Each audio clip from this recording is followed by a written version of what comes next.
Muling ibinendera ng Filipina tennis sensation na si Alex Ayala ang galing ng atletang Pilipino matapos siyang magbigay ng isang makasaysayang panalo sa bansa sa pagpapatuloy ng ginaganap na 33rd Southeast Asian Games sa Thailand. Para sa detalye, narito report ni Paulo Salamatin.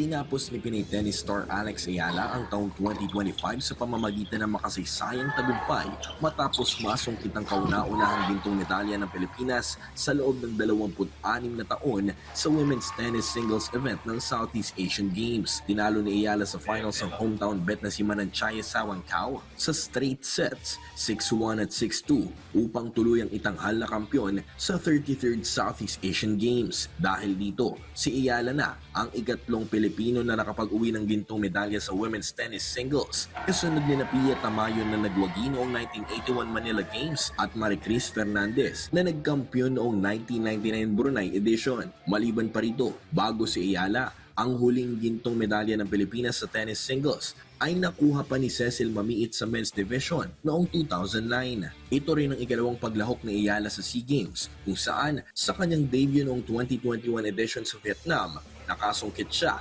ng 3 bronze medals. Actually, in my mind, this is the start of the next season. So, but I mean, to end the year on this highest is such an amazing thing. I wouldn't have thought would have happened in the start of the year. Dagdag pa ni Ayala, maliban sa iba pa niyang mga sinasaliang malalaking torneo, ibang-iba pa rin umano para sa kanya ang magbigay ng karangalan sa bansa sa mga ganitong klaseng kompetisyon. I think yan yung talagang pinaka nakakaiyak sa akin is when they play Lupang Hinirang or any like the national anthem, and parang matagal ko nang pinapangarap yon na ako yung makakadala ng ganong pride sa Pilipinas. So I'm so thankful, I'm so humbled to be able to represent our country.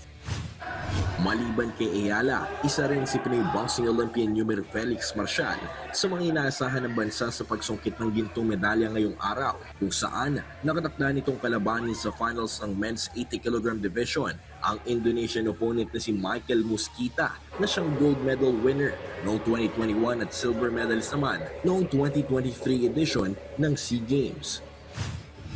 Talagang masasabi ko talaga pagbakat talaga ng pagdating sa finals. Alam naman natin na hindi basta-basta yung tinalo niya, no? Tinalo niya yung host country.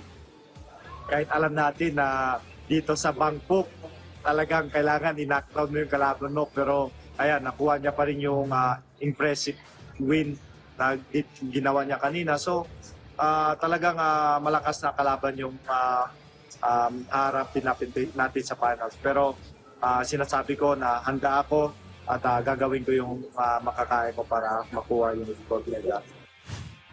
Makakasama ni Marcial sa mga iilan pa mga gold medal hope ng Pilipinas sa boxing, sina Ira Villegas, Clint Hara at Jay Brian Baricuatro na pare-parehong nakatakdang lumaban ngayong araw sa kanilang finals matches. Paulo Salamatin mula sa POC Media para sa atletang Pilipino para sa bagong Pilipinas.